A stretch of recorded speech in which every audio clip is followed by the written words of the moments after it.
iyyaka na'budu wa iyyaka nasta'in ihdinas siratal mustaqim siratal ladzina an'amta 'alaihim ghairil maghdubi 'alaihim waladdallin rabbana ighfir lana wa liwalidina amin. Bismillahirrahmanirrahim. Wa ibnun Najjar an Muhammad bin Ali rak'atani min alimin afdalu min sab'ina rak'atan min ghairi alim. Hadirin wal hadirat rahimakumullah. Kita masih membahas kitab Syarah Irsyadul Ibad ila Sabilir Rasyad karangan Syekh Zainuddin bin Abdul Aziz bin Zainuddin Al-Malyabari. Masih dalam babul ilmi, bab yang membahas tentang ilmu. Yang belum niat i'tikaf, tolong niat i'tikaf di dalam hati dengan ucapan Bismillahirrahmanirrahim. Aku niat i'tikaf selama berada di masjid ini sunnah karena Allah Ta'ala. Lalu lanjutkan dengan niat nuntut ilmu juga dalam hati dengan ucapan Bismillahirrahmanirrahim. Aku niat nuntut ilmu malam hari ini karena Allah Ta'ala. Semoga Allah Subhanahu wa Ta'ala memberikan kepada kita ilmu yang berkah, ilmu yang mudah, ilmu yang manfaat dunia akhirat. Amin ya rabbal. Kita lanjutkan Bismillahirrahmanirrahim.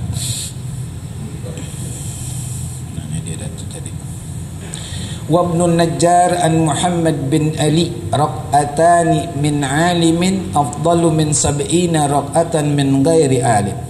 Dari Imam Ibn Najjar dari Sayyidina Muhammad bin Ali, baginda Nabi besar Muhammad sallallahu alaihi wasallam bersabda, rak'atani, 2 rakaat salat min alimin, yang didirikan oleh orang yang alim, orang yang tahu ilmu dan faham ilmu.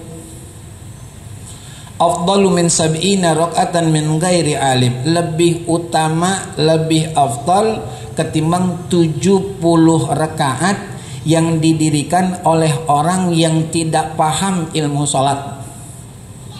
Di sini hadirin wal hadirat rahimakumullah, kalau kita mau perhatikan, baginda Rasul nunjukin kita umatnya, Allah itu menilai bobot kualitas ibadah kita, bukan jumlahnya. Bukan jumlahnya. Sebab jumlah itu tidak akan mempengaruhi apa-apa. Bahkan gitu, bisa jadi kalau memang dia nggak faham akan ilmu sholat, dia bukan sholat tapi pencuri sholat. Nah, orang sholat dinamakan oleh agama pencuri sholat dari mana? Dari ketidaktahuan dia akan ilmu sholat.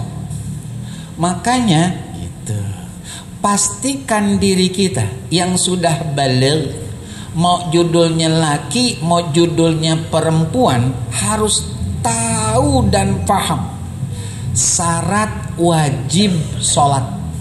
Apa itu sukron syarat wajib sholat? Syarat-syarat yang kalau sudah terpenuhi ada dalam diri kita, maka udah wajib atas kita untuk sholat. Nggak bisa kita mengelak, nggak bisa kita cari alasan. Contoh, kalau boleh nyontoin, besok lebaran haji hari Jumat. Hari Jumat. Ini bicara yang laki ya Bu, karena perempuan itu nggak wajib sebagaimana wajibnya laki-laki untuk sholat Jumat. Nah, karena berbarengan dengan Idul Adha, ada yang menyatakan bahwasanya nggak perlu sholat Jumat, nggak perlu sholat Jumat. Emang apa? Kan udah sholat Id. Jadi Jumat ganti Zohor aja. Ganti Zohor. Maaf saudaraku, maaf kalau bahasa yang kurang sopan. Kita lihat dengan dalil sederhana dah, misalnya sholat Idul Adha 2 rakaat dengan khutbahnya khutbah pertama dengan khutbah kedua, termasuk beli hewannya, termasuk menyembelih hewannya, sunnah muakkad saudara. Enggak ampe wajib, enggak ampe fardu ain. Sedangkan sholat Jumat fardu ain. Artinya fardu ain setiap individu muslim, laki-laki baligh berakal harus sholat Jumat. Ada yang nggak sholat Jumat nggak apa-apa katanya. Kita tanya sekarang, ente sebab nggak sholat Jumat cuman gara-gara berbarengan Id, iya. Halangan lain nggak ada. Ya Allah, kira-kira apa jawaban ente kalau besok yang kata Rasulullah, awwalu ma yuhasabu bihil abdu yaumal qiyamah min amalihi salatuh fa in faniyat. Mohon maaf, awal perkara urusan seorang hamba kepada Allah besok di padang mahsyar, yang Allah tanya, yang Allah hisab adalah salat.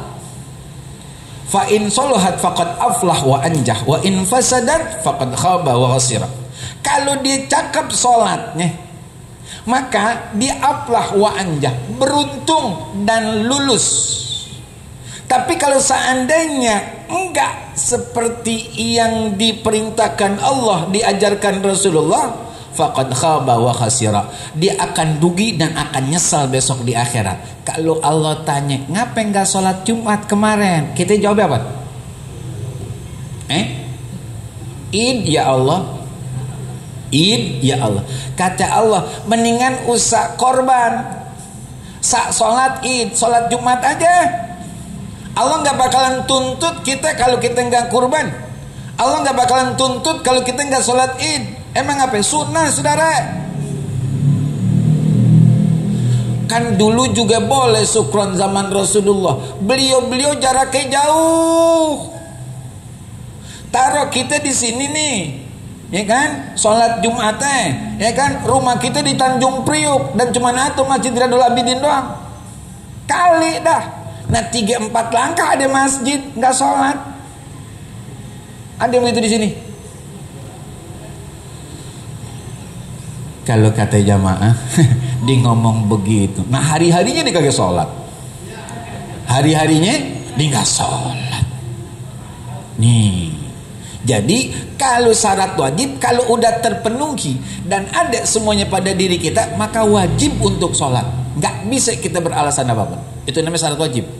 Kalau syarat sah adalah segala sesuatu yang harus kita penuhi sebelum mendirikan sholat. Itu syarat sah. Setelah itu kita harus perhatikan rukun ucapan dan rukun perbuatan.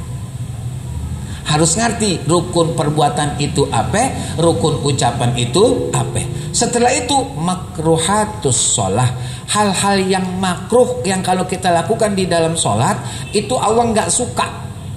Dan mubtilatus sholah, hal-hal yang bisa membatalkan sholat. Harus tahu kita. Contoh, maafin, saya ulang-ulang dah. Saya ulang-ulang. Kata baginda Rasul, umirtu an asjuda ala sab'ati a'zamin. Aku diperintahkan untuk sujud dengan 7 tulang. Dengan 7 tulang. Nah tulang-tulang tersebut harus sesuai dengan penempatannya.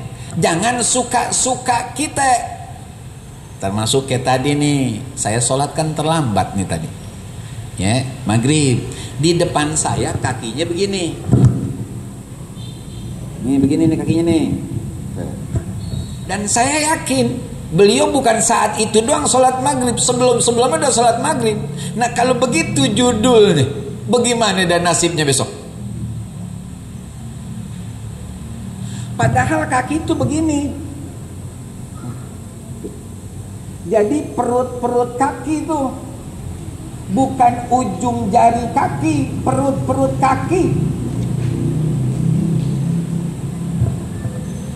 Masih ada tuh. Nah kalau yang begitu sholat walaupun 70 rakaat kalah afdolnya, kalah bobotnya, kalah kualitasnya ketimbang sholat yang didirikan oleh orang alim walaupun cuma 2. Ini apa namanya? Ini tiket pasti kita nih untuk dapat surga. Namanya ibadah sholat. Jangan asal-asalan. Belum paham ngaji, hadir, datengin guru, tanya, belajar, begitu kudunya. Kita lanjutkan. Wa Abu Naim wal Khatib an Abi Hurairah radhiyallahu an, dari Imam Abu Naim, dari Imam Al-Khatib, dari Sayyidina Abi Hurairah, semoga Allah meridai beliau, baginda Nabi besar Muhammad sallallahu alaihi wasallam bersabda, khiyaru ummati ulama'uha, sebaik-baik umatku adalah orang yang paham agama. Orang yang paham agama. Emang kenapa? Karena hidup itu ibadah, saudara. Bukan semau kita ibadah. Wa ma khalaqtul jinna wal insa illa liya'budun. Tidaklah aku ciptakan jin dan manusia, kata Allah, kecuali untuk ibadah. Yang namanya ibadah gitu, ada aturan, ada syaratnya, ada rukunnya yang harus kita pahami, kemudian kita tunaikan dengan ilmu tersebut. Begitu, itu namanya ibadah. Sebaik-baik umatku, kata baginda Rasul, adalah ulamanya, orang yang faham agama. Kan kita tahu siapa kita. Kalau belum paham, cari tahu supaya paham. Cari tahu supaya paham. Udah paham, amalin, kan gitu. Ya, jangan kita ngaji nggak ada perubahan. Sebab kita ngaji cuma dengerin doang, nggak ngerti, nggak paham, nggak mau nanya, diem aja. Lah ngapain diem aja? Nanya dong. Nanya. Karena Rasulullah dulu itu memang sahabat banyak yang tanya, dan pertanyaan itu memang menghasilkan pemahaman yang lebih ketimbang diem aja. Tanya. Pas'alu ahlal dzikri in kuntum la ta'lamun. Wa khairu ulama'iha ruhama'uha, sebaik-baik ulamanya orang yang paham, yang punya cinta kasih. Punya cinta kasih, maaf, bahasanya nggak kasar.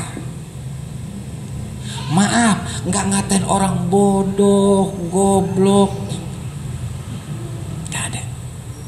Ada murid yang belum paham, belum ngerti, emang daya tangkapnya agak beda. Nggak diomelin, sabar dah dia ngajarinnya. Nggak apa-apa saudara, capek nggak? Capek Ustaz, ya udah istirahat dulu lah ya. Tuh bener tuh guru. Jangan mengatakan ente makan apaan sih? Susah banget masuknya. Itu ente udah sungguh-sungguh Ustaz, tapi tetap begitu. Sabar. Satu, maaf nih, ini bahasa saya. Termasuk tidak meminta ongkos ngajar. Umum udah. Emang apa? Banyak orang yang pengen paham dan belajar ilmu tapi nggak punya biaya. Nggak punya biaya. Maaf nih saya membahasakan bahasa agama. Nggak semuanya kudu pakai duit, saudara. Kita juga kudu punya celengan amal jariah besok di akhirat. Kalau duit semuanya, lah besok bagaimana kita? Ayo dah. Amal ibadah kita tidak sebanyak nikmat yang Allah berikan. Dan setiap amal ibadah kita belum tentu Allah terima. Kalau ngandelin keluarga kiriman, belum tentu pasti. Yang cakap kita punya amal jariah. Keluarga ingat, ya alhamdulillah. Kagak ingat, kita udah punya tabungan yang ngucur terus sampai kiamat. Apa itu amal jariah? Lewat apa? Ngajarin orang dengan penuh cinta kasih. Ustaz, ya mau ngaji dah ahlan wa sahlan. Ngaji apaan? Misalnya ilmu nikah dah, 2 bulan lagi saya mau nikah. Oke. 1 pekan 2 kali pertemuan. Setiap pertemuan 250. Setiap pertemuan 250. Berarti kalau seandainya sepekan 2 kali pertemuan, berarti 1 minggu dapat gopek. Kan? Nah, 1 bulan 4 pekan, kan gitu. Setiap pekan dapat gopek, berarti dapat 4 juta dia. 4 juta. Maaf, kita juga manusia, emang butuh duit. Tapi kalau kita paham, ya Allah, di nikah aja enggak judul manggil ke rumah, dia di kantor, dia naik ojek berdua sama bininya, kan emang gak punya duit tuh, ya udah penuh kasih sayang gitu, nggak apa-apa saudara, sini. Nah, dia paham ilmu tentang pernikahan dan rumah tangga, lalu dia amalkan, Allah kagak bakalan berhentiin pahala buat kita walaupun kita udah meninggal, dan itu sampai kiamat. Artinya sampai berhenti nih putaran dunia, baru selesai itu amal jariah kita. Penuh cinta kasih. Ala wa inna Allah ta'ala la yaghfiru lil alimi arba'ina dzamban qabla ayaghfira lil jahili dzamban wahidan. Ketahuilah, dan sesungguhnya Allah Subhanahu wa taala pasti akan mengampuni bagi orang alim 40 dosa sebelum mengampuni, gitu kan, dosa yang dilakukan oleh orang jahil, mohon maaf, orang yang bodoh dalam agama, walaupun cuma 1. Kok bisa begitu? Kan jauh nih. Orang alim 40 kesalahan Allah ampuni. Mohon maaf, orang bodoh 1 kesalahan Allah tunda tuh, gitu ya. Ya Allah tunda. Kok bisa begitu? Dalam kitab Syarah Tanqih Qaulil Hasis fi Syarhi Lubabil Hadis bab Fadilatut Taubah, di situ ada keterangan taubatul awam minadz-dzunub wa taubatul khawas min ghaflatil qulub. Taubatnya orang umum itu dari dosa-dosa yang mereka lakukan. Itu taubatnya orang umum, awam. Tapi taubatnya khawas, tingkatan yang lebih tinggi ketimbang umum, bahasa kita, beliau paham agama, adalah taubatnya min ghaflatil qulub, dari lalainya hati. Dia Allahu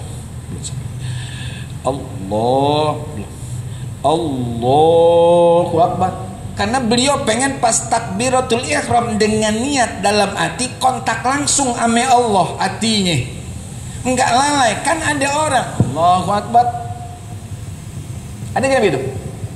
Ada saudara, ada. Hatinya dia nggak mau lalai dari Allah, nggak mau lalai. Orang kalau hatinya udah kagak mau lalai sama Allah, dijamin top itu orang, hidup tuh orang. Emang apa? Hatinya jernih, hatinya segar, hatinya bagus, artinya nggak pernah ketutup dari Allah, top ini. Nah, ketika lalai, dia taubat tuh, dia minta ampun tuh sama Allah tuh, dia minta ampun sama Allah.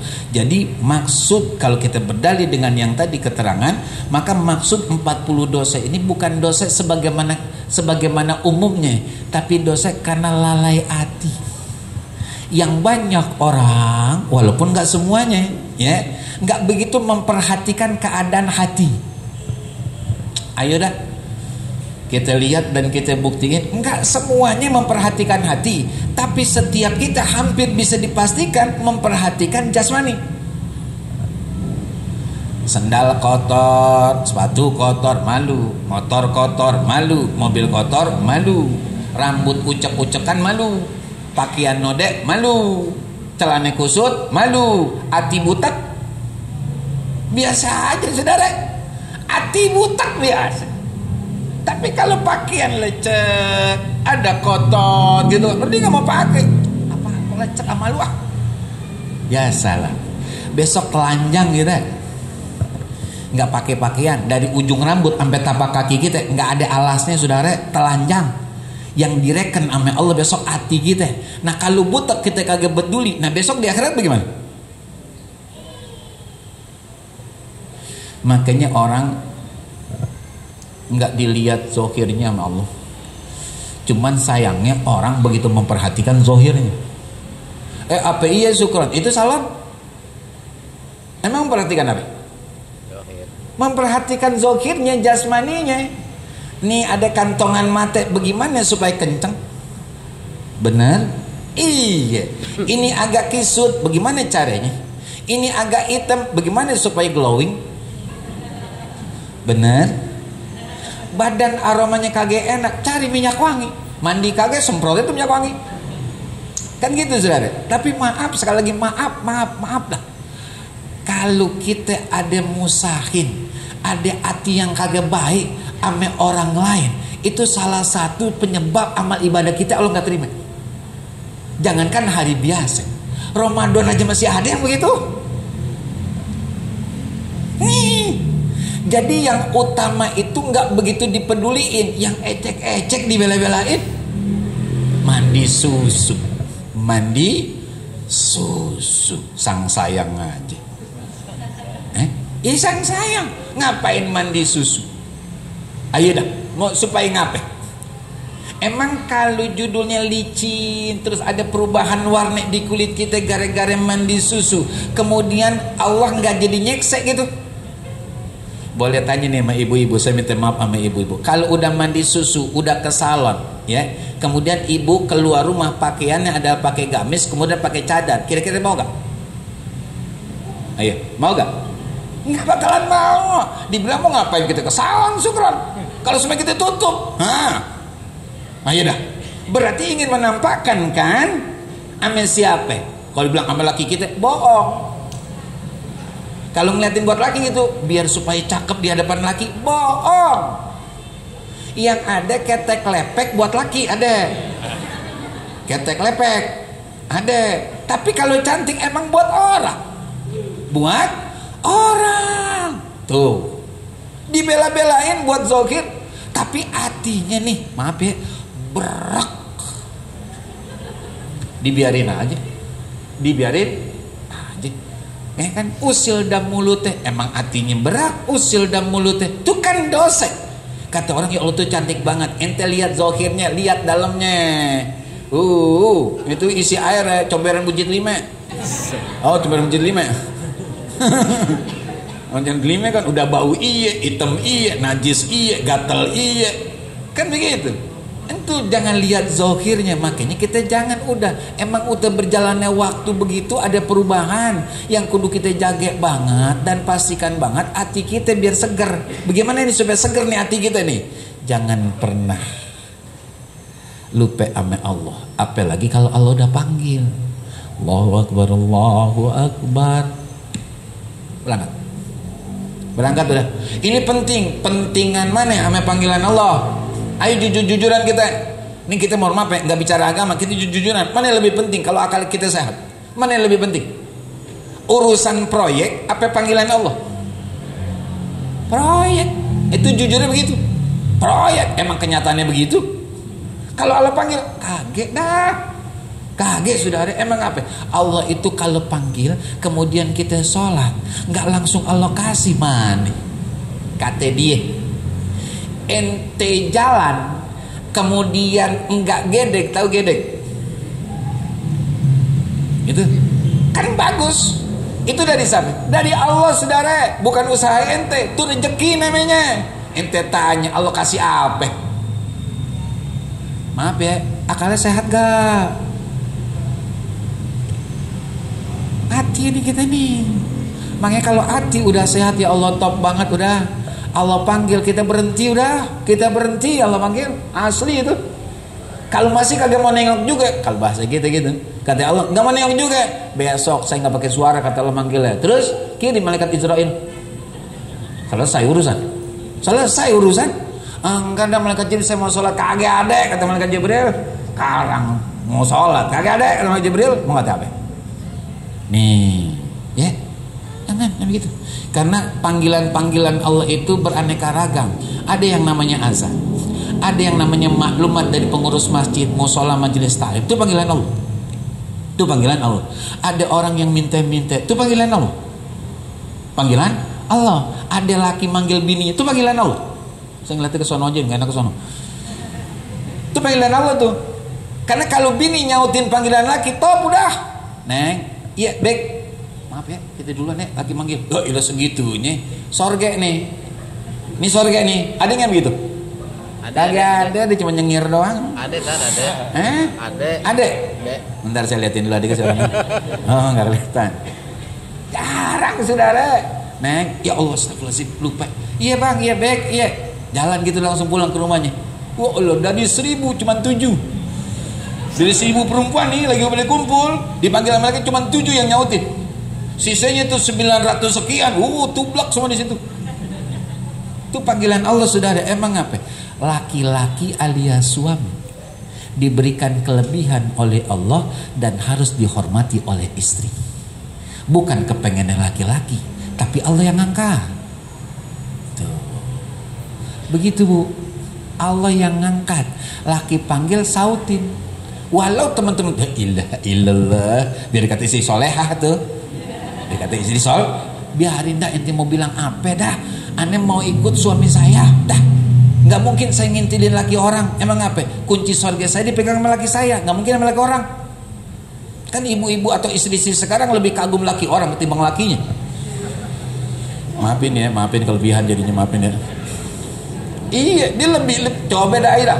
Ada nggak dia bangga? Jarang banget bini tuh membanggakan, melebihkan lakinya ketimbang laki orang. Jarang. Yang ada tuh bang, dia tuh bang, ya Allah bang, ya Allah bang. Lo ganteng banget tuh ya, ganteng banget. Enggak begitu ya, enggak begitu ya, enggak begitu. Laki yang harus kita duluin, ya kan? Jangankan orang lain, orang tua aja laki kudu kita duluin, apalagi orang ya. Kita lanjutkan hadirin jamaah rahimakumullah.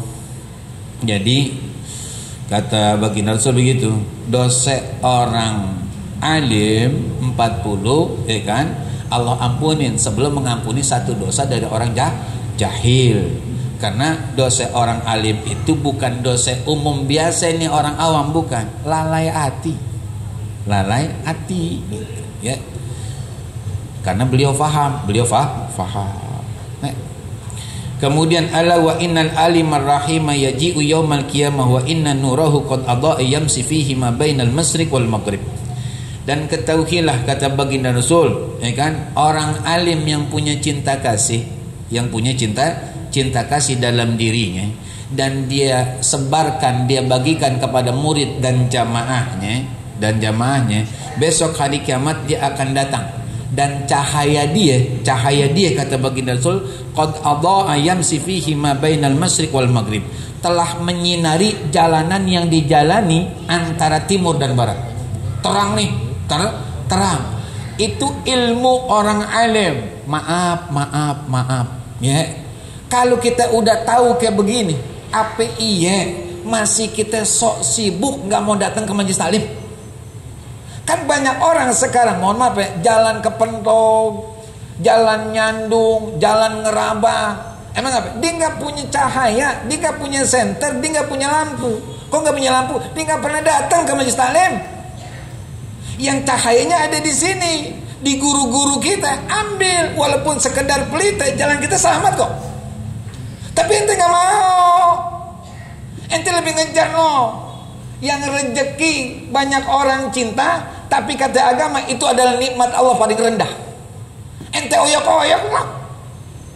Sehingga di situ ada lupa akan larangan Allah. Jangan ambil kalau bukan punya ente. Akhirnya diambil saudara. Emang apa? Cahayanya gak ada, pelitanya gak ada. Yang penting nemu, dapat kantongin, pulang ya kan, belanjain, anak kenyang, bini kenyang, kontrakan udah bayar, punya judulnya kendaraan gitu, baju alhamdulillah lengkap, selesai udah. Emang dipikirin tuh akibatnya bagaimana? Kagak. Emang apa? Cahayanya nggak ada. Orang kalau cahayanya ada, duit di jalanan, nih bahasa duit nggak bakalan disentuh, padahal dia nggak mencuri kan gitu. Tapi dia tahu itu bukan punya saya, maka saya nggak berhak untuk ngambil dia, apapun alasannya. Itu namanya dia punya cahaya dari guru-guru lewat hadir majelis taklim. Dia tahu mana yang boleh diambil, mana yang kan. Kita lanjutkan.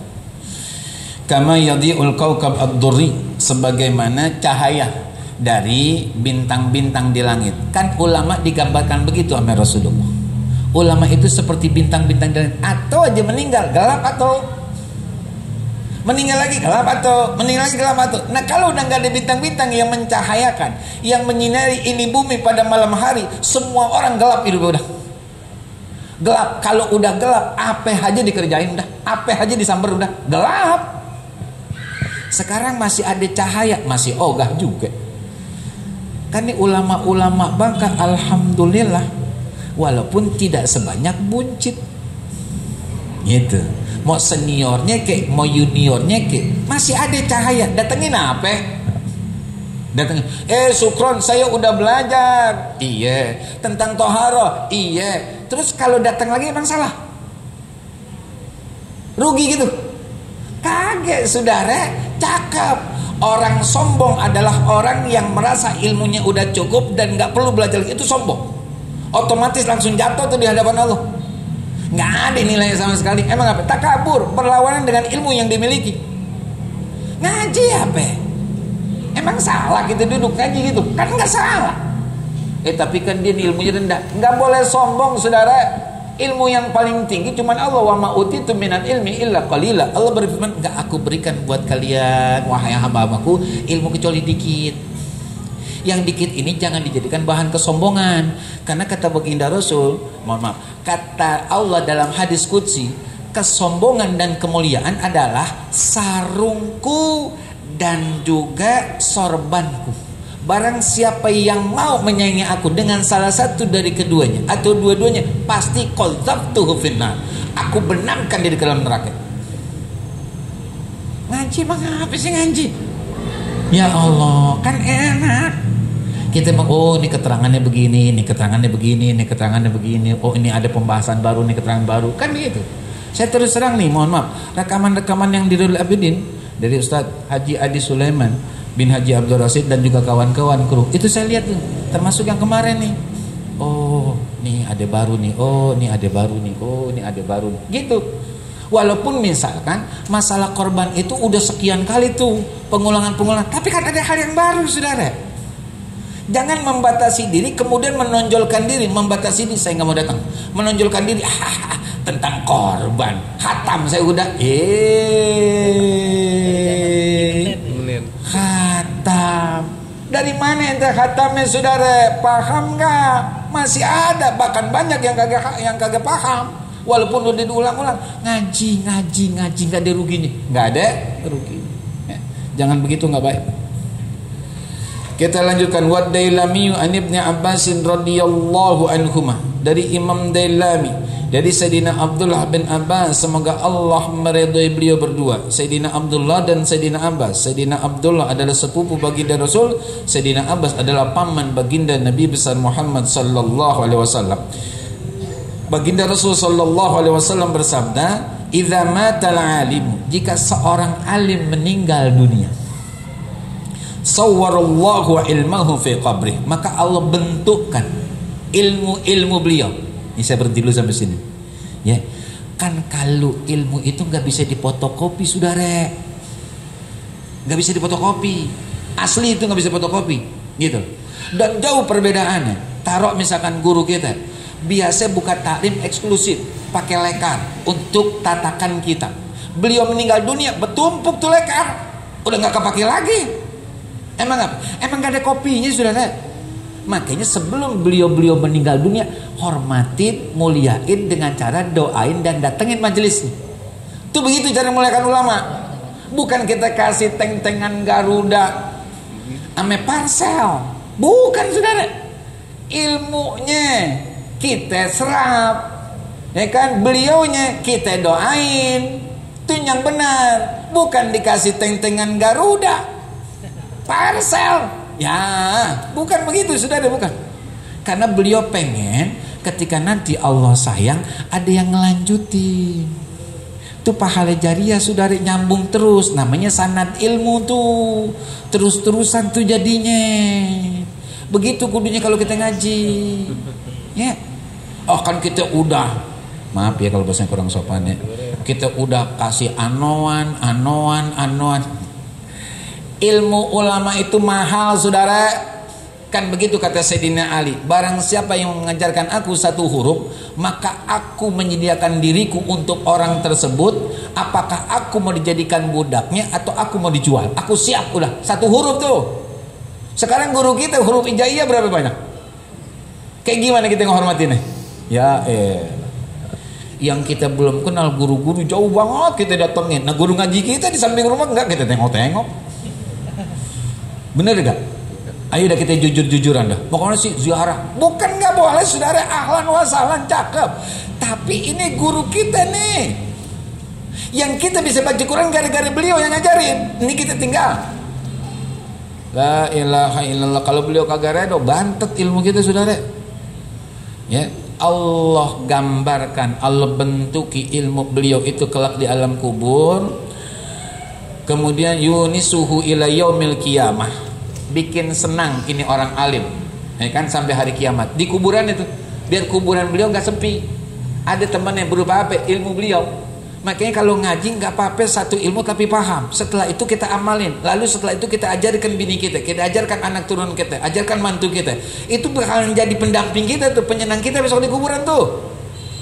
Nih kaget sih ngaji ogah, nemenin keluarga nggak mau, banting kartu betah. Banting kartu betah. Itu ada saya bilang saya kalau pulang tuh rata-rata malam jam 12, setengah 1 gitu kan lewatnya. Ada yang lagi cetak udah tua, bingung kita. Bukan nggak boleh, itu hak antum, tapi tolong inilah bijak gitu. Kalau yang begitu ente bela-belain, apa iya yang buat amal jariah dan itu kewajiban ente dari Allah ngajarin anak bini, ente tinggal? Coba dah. Ya. Kita lanjutkan. Wa yadra'u anhu hawamal ard, dan ilmu tersebut orang alim di kuburan, di samping Allah bentukkan menjadi makhluk, menjadi manusia untuk nemenin dan nyenangin itu orang alim di alam kuburnya atas izin Allah, dan juga bisa menolak binatang-binatang dalam kubur. Kan ada sebuah ungkapan, saya lupa apakah hadis, kata kuburan anak ini baitud dud, rumah cacing. Cacing kuburan beda sama cacing kedebong pisang. Beda saudara. Cacing kuburan jarak 1 kilometer ada penghuni baru dikendus tuh, apalagi gendut. Cakep nih, baru datang nih makanan, langsung habis sudah dimakan sama cacing kuburan, nggak bersisa. Dan itu dahsyat sakitnya, nauzubillah itu. Tapi dengan ilmu ulama tuh bisa menolak. Kayak ada keutamaan sholat dengan Al-Quran. Orang yang biasa baca Al-Quran gak ngejar khatam, tapi berupaya bacanya beneran. Sebab kalau gak benar alias salah, kata Allah, itu bukan kalam aku, kata Allah. Ente baca begitu itu bukan kalam aku. Makanya baca jangan buru-buru, jangan ngejar khatam. Ini habis diseret-seret. Orang mana itu? Berapa kali khatam? Udah 2. Baru 3 hari puasa udah 2 kali khatam. Dahsyat banget. Ini mau ketiga nih. Ente seret. Kan kalau diseret tuh kan pasti kagak bagus saudara. Nah, baca Quran itu tartil. Warattilil Qur'ana tartila. Yang benar baca Qur'annya. Enggak apa-apa. Allah akuin, oh iya ini kalam aku nih. Ini firman aku nih kata Allah. Ente benar bacanya. Kalau yang tadi tuh habis berantakan, bukan kalam aku kata Allah. Nah, Quran yang kita baca di dunia, besok di alam kubur, kata Quran, tenang Tuan. Ya, ini malaikat 3 datang, Tuhan nggak perlu jawab, biar saya yang menghadapi mereka, saya yang akan jawab pertanyaan mereka. Itu Quran. Salat yang kita jaga minimal 17 rakaat dan 12 rakaat salat sunnah rawatib yang dijanjikan oleh Allah lewat hadis baginda Rasul. Orang yang dawamin 12 rakaat salat sunnah rawatib yang mengiringi salat wajib, maka Allah akan bangunkan satu rumah di sorga. Itu salat tuh akan mengatakan, tenang Tuhan, besok dalam kubur, tenang, saya yang akan jaga kamu, karena dulu kamu jaga saya. Coba kayak apa itu ibadah? ya kan, akan berfungsi sebagaimana kita fungsikan saat di dunia. Sholat kita jaga, sholat yang jagain kita besok di kuburan. Quran kita baca, Quran yang jawab pertanyaan itu malaikat. Kita disuruh tenang aja Tuhan, saya yang jawab. Karena dulu Tuhan menyempatkan waktu untuk baca saya. Sesibuk-sibuknya Tuhan, Tuhan masih bisa baca saya. Nah sekarang Tuhan ditanya oleh 3 malaikat, gak usah jawab, aku aja sekarang jawab. Coba, kayak apa itu dahsyatnya ibadah.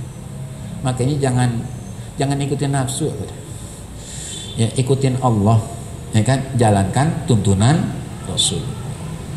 Tapi hadirin Israel.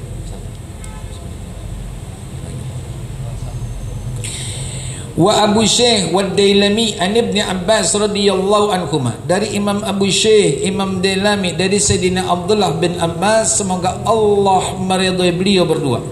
Baginda Rasul sallallahu alaihi wasallam bersabda, "Idza jtama al-alimu wal 'abidu al-sirati."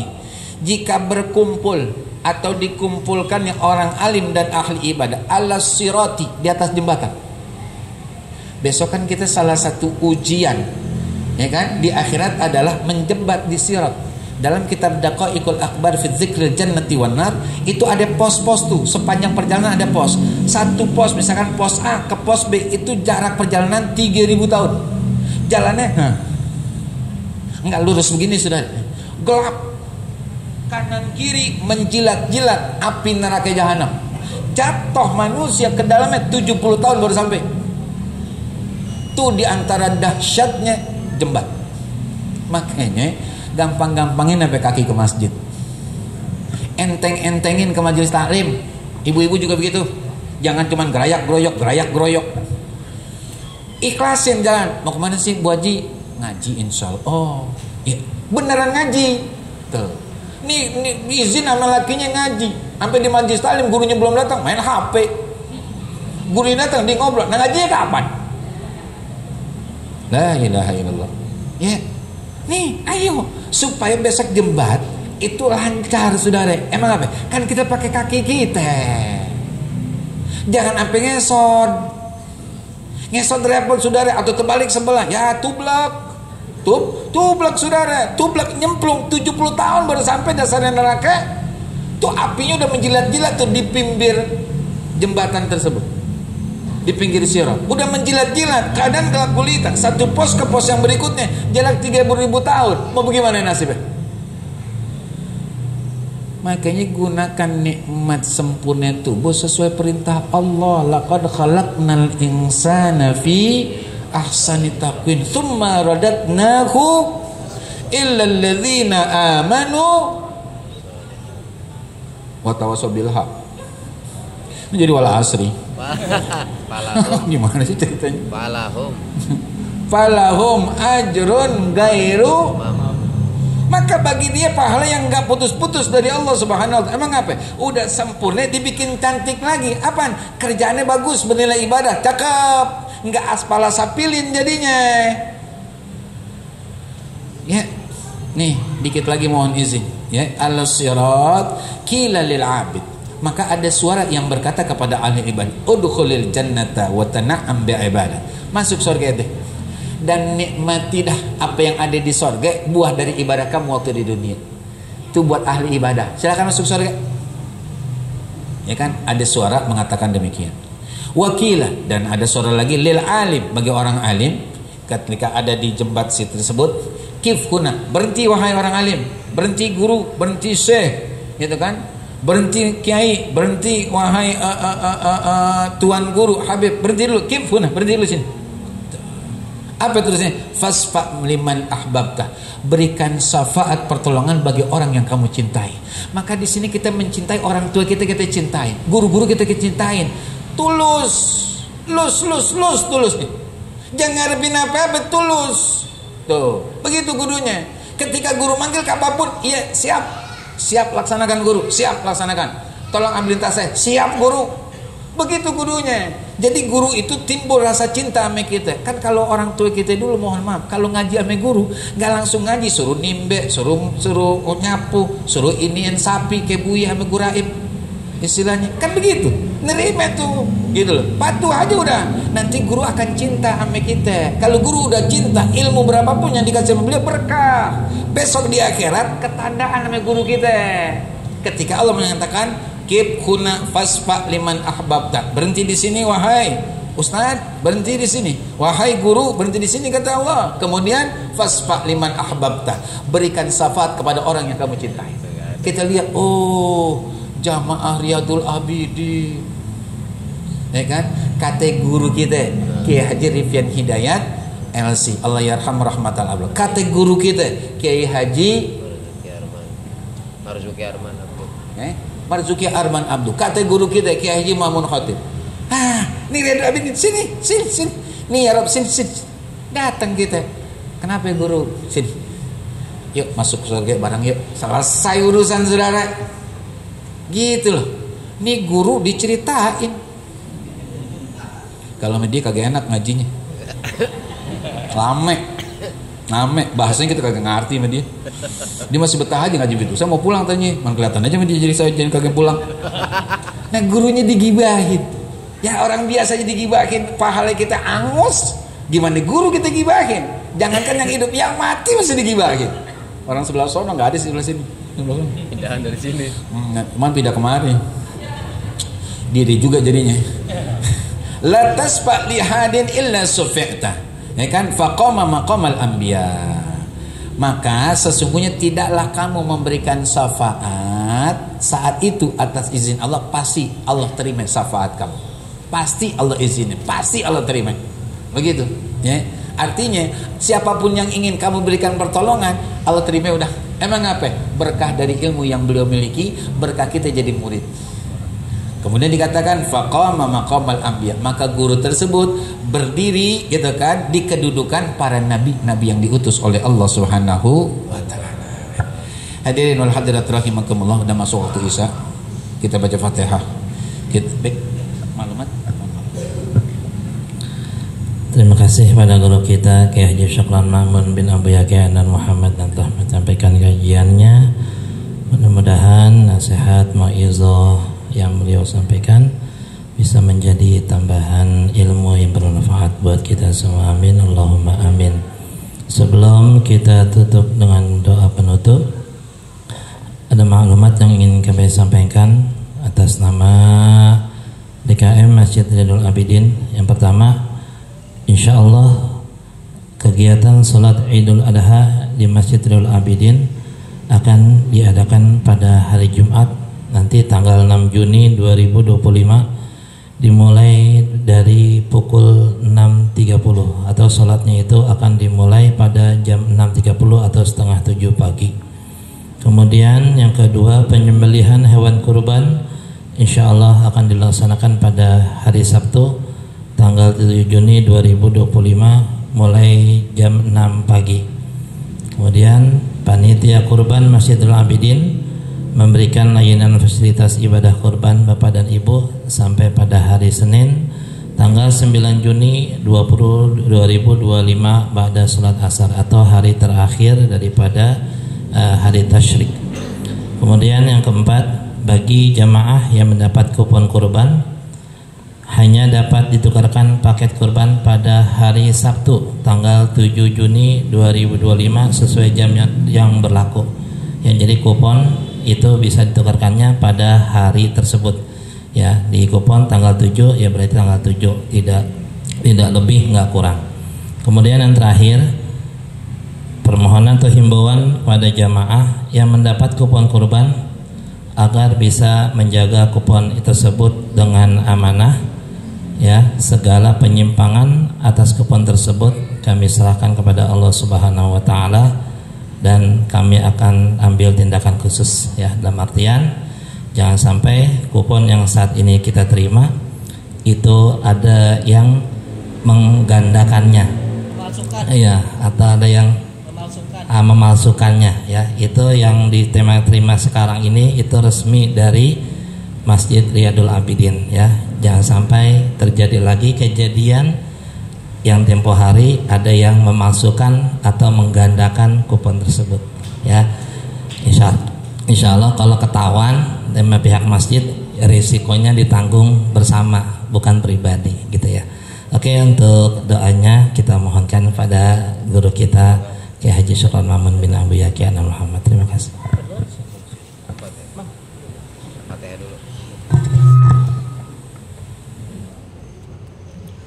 Alhamdulillah.